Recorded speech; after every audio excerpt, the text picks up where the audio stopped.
Ég ætla að sýna ykkur söluhæsta pott hjá okkur í 10-12 ár. Hann heitir Queen og er hitaveitupottur. Fyrst að ég framleiddi Queen, þá framleiði þetta bara sem hitaveituskel. Svo ég er búinn að selja pott í 20 ára og byrja alltaf heita vatni að hækka.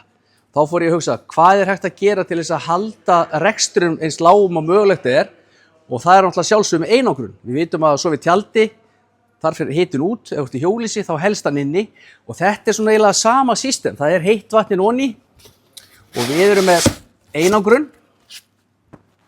30 mm einangrun, þykktina.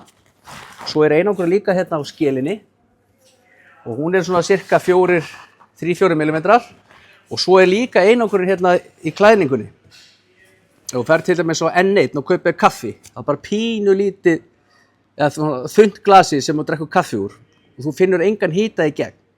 Hérna ertu með 30 mm einangrun, þannig að það fer engin hiti inn í gegn. Þannig að rekstrakostnaðurinn er rosalega lágur fyrir það. Það sem er annað sem er gott í Queen skelinni er að þetta hér er álgrind, þetta er ekki tré eins og þú myndir byggja út í garði.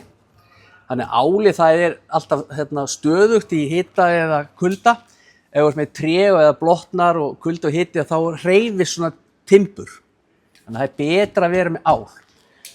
Plug and play pottur, hitaveitupottur, kemur þá með skelinni, einangrun, álgrind, yfirfall og niðurfall er komið í pottinn og svo er komin ljós í hann. Ég ætla að sýna ykkur þau eftir, það er geggjuflott. Það sem er gott við þennan pott er að þú setur hann bara á trépall eða stifta verund, þú getur líka að grafa hann niður og byggt á hann, ekkert mál.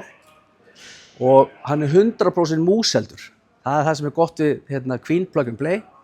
Mýsnar þær vilja vera í hitanum, þrífast þar, lifa, fá vatn og geta haldið á sig hita í veturinn, en hann er 100% múseldur. Hann er alveg lokaður alla kanta.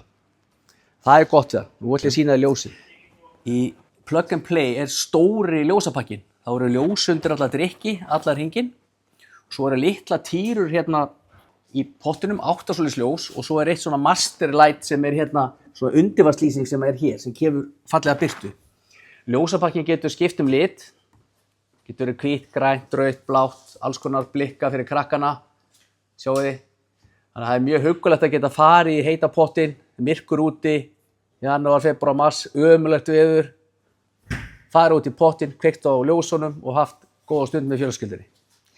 Með öllum Plug and Play Queen er líka soundkerfi, geggja soundkerfi.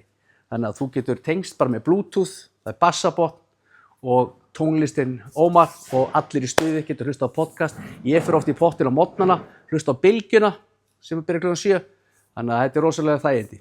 Queen er hægt að fá í 3 litum, það er svartur, blár eða hvítur og við eigum þetta til í skel, Plug and Play og svo eigum þetta líka til í rafmagnspotti. Já, mér langaði til þess að sýna ykkur Queen í aksjón. Ég er með svona fullt af aukaleikurum minna. Strákar, við fara í pottinn. Hann er mjög rúmgóður þessi pottur. En aðeins svo heitur. Nei. Þannig að þið sjáu vatnshæðin á pottinu. Þetta er svona eðlilega hæð á vatninu núna. Og það er alveg bara vel yfir brjóstkassa hæðin á vatninu. Það sýna ykkur eitt í viðbót hér. Þetta er rafmagnspottur.